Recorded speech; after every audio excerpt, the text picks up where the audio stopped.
proyectos urbanos de conservación en el marco del PEN, Centro Histórico de Cali y actividades económicas que se pueden desarrollar. Presenta a la arquitecta Liliana Bonilla Otoya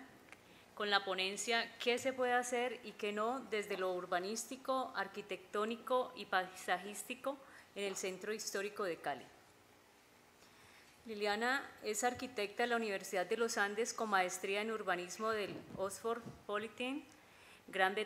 Bretaña. Cuenta con una amplia experiencia como consultora para entidades públicas y privadas en desarrollo urbano y regional, ordenamiento territorial, gestión del suelo y patrimonio cultural y el diseño de proyectos urbanísticos y paisajísticos. En los últimos años ha dirigido la formulación de 2 macroproyectos de interés social nacional y 25 planes parciales, en su mayoría en la subregión de Cali. Ha sido jurado de 4 bienales de arquitectura y de varios concursos nacionales en arquitectura, diseño urbano, conservación y renovación urbana. Se ha desempeñado como directora de Planeación Municipal de Cali, alcalde encargada de Cali, directora del Programa de Recuperación de los Centros de las Grandes Ciudades del Departamento Nacional de Planeación, directora de Plan Centro de Bogotá, cónsul general de Colombia en Londres, directora del Instituto Colombiano de Cultura y miembro del Comité Directivo del Fondo Patrimonio Mundial de la UNESCO.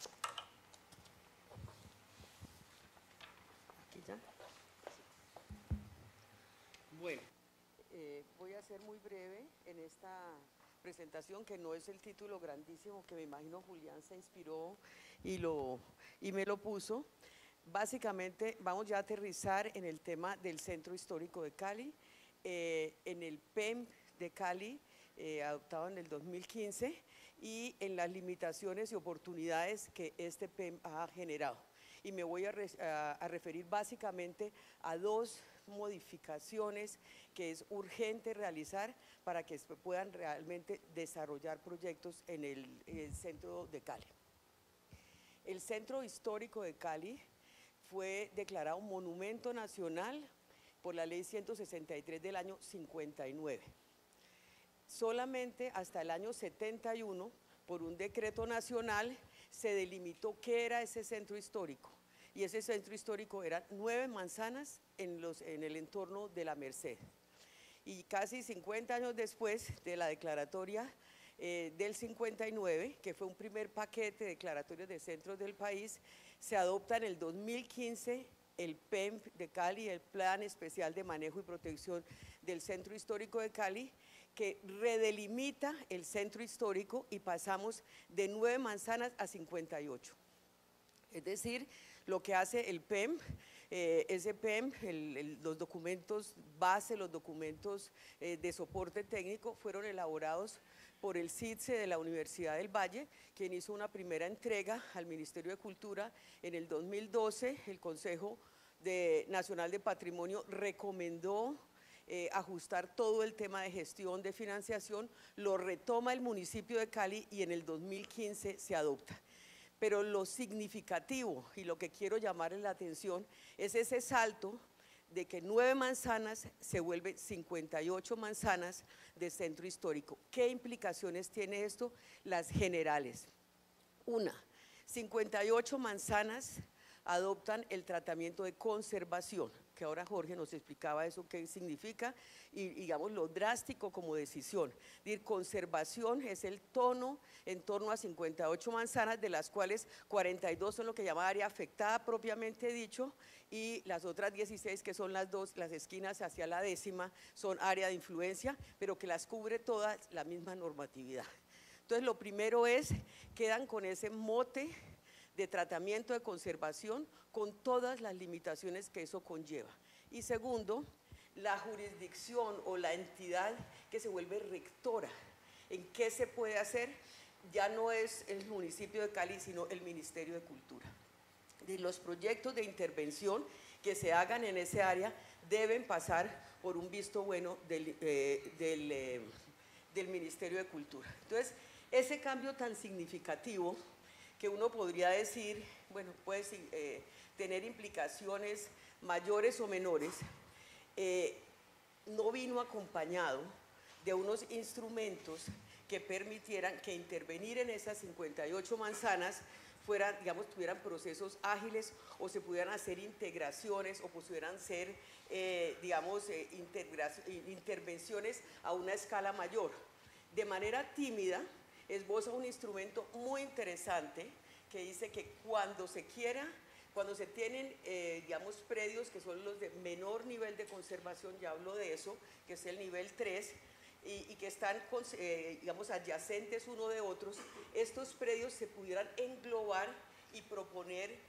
se llama proyecto urbano de conservación. Es decir, es el instrumento que tiene el PEM para hablar de proyectos de manzana de una escala mayor, proyectos que puedan realmente tener un impacto para buscar ese propósito que es el que nos ha traído hoy aquí de revitalizar, intervenir, mejorar, consolidar el centro de Cali. Entonces, ese instrumento está simplemente esbozado en un artículo y dice, es aplicable cuando haya predios de más de 1.500 metros o 60 metros cuadrados, 1.500 metros cuadrados o 60 metros lineales de frente. Pero se refiere solamente a un tipo de predios que es lo que se llama el nivel 3. Nivel 3, todo el centro, esas 58 manzanas que estamos hablando de 600 o 700 predios, se clasifican en 3. Nivel 1, que son, por decir algo, los de conservar más estrictamente, que son menos del 10% de las 58 manzanas, de los 600 o 700 predios, y los otros son nivel 2 o 3. El nivel 2 puede tener del orden de 20-25% del área y el otro de los predios y el otro el nivel 3. Pero las manzanas en ese centro que el mismo estudio de la universidad y que todos los que estamos aquí reconocemos como un centro híbrido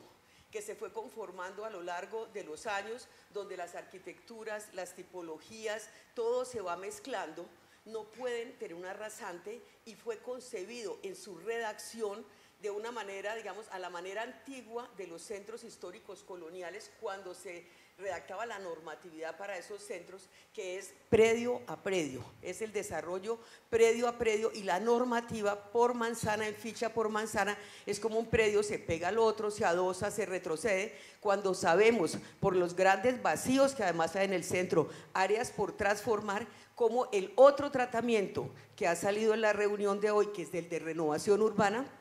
es vital en el centro histórico. Entonces, nos encontramos con 58 manzanas declaradas de conservación, con un único instrumento para intervenir algo que no sea predio,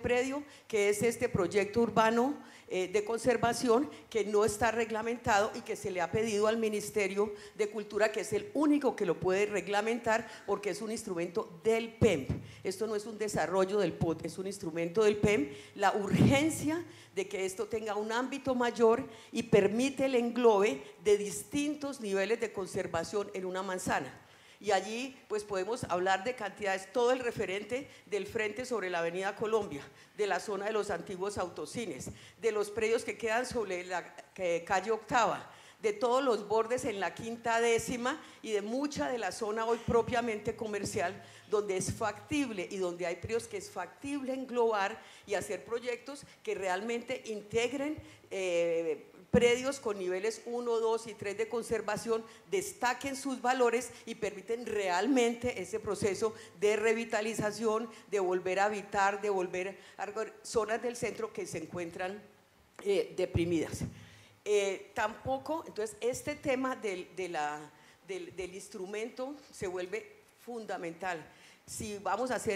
a afrontar cualquier proyecto en este momento con ese instrumento limitado solo al nivel 3, no es factible hacer nada de lo que se llama una gestión asociada, una gestión integrada en ninguna manzana del centro histórico. Entonces, eso se vuelve, digamos, un imperativo. Cuando el PEM fue expedido en el 2015, tenía adicional al instrumento del proyecto urbano de conservación, que como decimos es creativo, es interesante, pero no tiene dientes por la forma en que está planteado, si no se complementa, decía que también se podían hacer planes parciales. El plan parcial tiene, a diferencia de esta otra figura, que es la que realmente por ley tiene todos los dientes porque permite hacer gestión del suelo. El mecanismo es hay una manzana, un grupo de propietarios quieren participar en un proyecto integrado, unos predios permanecen, otros se transforman, otros son lotes vacíos y será construcción nueva y se quiere hacer un proyecto, pero aparece uno o dos predios renuentes o que están, digamos, aislados del proceso. ¿Cómo se puede hacer los que participen? Solamente si hay la figura de plan parcial, porque se decreta lo que se llama una unidad de actuación urbanística y a través de eso se obliga y termina la ENRU pudiendo hacer inclusive expropiaciones a favor de terceros. Infortunadamente, el PEM sale y le deja estos, digamos, dientes al municipio de Cali y a la ciudad para poder desarrollar, y 3 meses después, a solicitud de planeación municipal y queriendo que se articulara ese PEM que era 2015, hacia mediados del 2015, y el POT que había salido 6 meses antes, se pide al ministerio que se modifique y se le quite ese instrumento al PEM.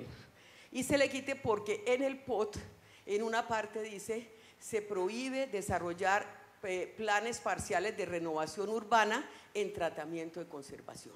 Entonces, hasta allí queda el instrumento y quedamos con ese instrumento que decimos el tímido del proyecto urbano de conservación, que es el que con urgencia es preciso pedirle al ministerio pues su desarrollo con la mayor cantidad de, digamos, de fuerza posible para que realmente aplique y sobre todo aplique de manera, digamos, integrada a predios de los 3 niveles y poder articular, porque nuestra ciudad no es homogénea en zonas en que todos los inmuebles son de 1, de 2 o de 3, sino que tenemos un revoltijo en absolutamente todas las manzanas del centro. Entonces es permitir realmente unos procesos mucho más ricos, y estoy segura que los ejercicios, porque no hay cómo compensar, ok, unas zonas del centro, manzanas en que quedan con unos niveles de ocupación bajos o de construcción que podrían tener derechos y transferirlos a zonas en la periferia al tratamiento de desarrollo, el POT quitó completamente esos instrumentos, el instrumento de la transferencia, la compensación, no dejó áreas receptoras de transferencia que, como digo, el POT del 2000 los tenía. Ese no es algo que podría resolverse vía el PEM del ministerio porque es una norma de POT, por lo tanto estaríamos pues a años luz de su modificación. De manera pragmática, el planteamiento es hagamos lo que podamos, dado la buena voluntad del ministerio de ajustar el POT en la medida que es consciente de las limitaciones derivadas de allí. El segundo tema de modificación, que es dramático, es el tema de los parqueaderos. El POT, el PEM, en la parte de su documento de soporte, es muy, digamos, amplio en buscar desincentivar el acceso del vehículo privado en el centro, que aparezcan, digamos, todos los modos alternativos, la bicicleta, darle mucha fuerza a los peatones, en los mismos perfiles viales se limita lo que es el área vehicular para ampliar eso, pero a la hora de normar, dice que aplica, para todos estos proyectos nuevos que se hagan, aplica la misma norma de exigencia de parqueaderos de cualquier zona de desarrollo de la ciudad o una zona de consolidación de la ciudad. Entonces, si se va a desarrollar una actividad comercial, si se quieren volver a traer actividades culturales, si se quiere traer cine, inmediatamente hubo un parqueadero cada 30 metros más tanto por tanto más, y siguen con el comercio, con la vivienda. En la vivienda le disminuyen un poquito con respecto al resto de la ciudad, pero en lo demás es cargadísimo, al punto que cualquier lote en el centro de Cali que quiera desarrollarse, desde el lote que podemos decir calle 11, entre tercera y cuarta, en la carrera tercera, en la parte de abajo, va a tener que resolver un tema de 4 o 5 sótanos de parqueaderos, que no lo aguanta un proyecto, y cargar las calles del centro que no tienen capacidad, sobre todo de evacuación, de entrada y de evacuación de esos parqueaderos. Entonces los centros, y lo que nos revisamos en las normativas en otras partes, es que en los centros los parqueaderos, la exigencia de parqueaderos es muy distinta, y el mismo PEM prevé la construcción de unos parqueaderos, digamos, grandes en la plazoleta del Mercurio al frente de Confenalco, en la plazoleta, en la plaza de San Francisco, etcétera, donde se pueden, debajo de los espacios públicos, resolverlos, pero no cargar los proyectos, porque de manera complementaria y anecdótica, digo, la norma dice, deben resolver esos parqueaderos con esta exigencia como si fueran zona nueva de la ciudad en el área del mismo predio, es decir, en el mismo lote. Entonces, esto es completamente contradictorio, la expectativa de lo que se busca en el centro con lo que la norma empieza a producir. Entonces, entre estos dos elementos, la imposibilidad de hacer digamos, una intervención asociada, integrada en áreas mayores que realmente generen un impacto, y la exigencia de parqueaderos hace que sea completamente inviable la formulación de proyectos si no se hacen unos ajustes al PEM, si no se le pide al Ministerio de Cultura, que aquí estuvieron en la reunión anterior que invitó el Consorcio Ciudadano y que manifestó toda la voluntad y que tiene claro ese diagnóstico. Estos eran los dos temas que quería llamar la atención, porque lo resolvemos o si no vamos a tener, ya llevamos 2 años de PEM, vemos muy pocos proyectos que se han desarrollado, el tan crítico del tema del Aristi, y realmente muy poco, porque esa norma no va a permitir. De pronto se consolida un edificio pequeño en la zona puramente comercial, pero no vemos proyectos que realmente conduzcan a esa transformación y a esa revitalización que todos esperamos.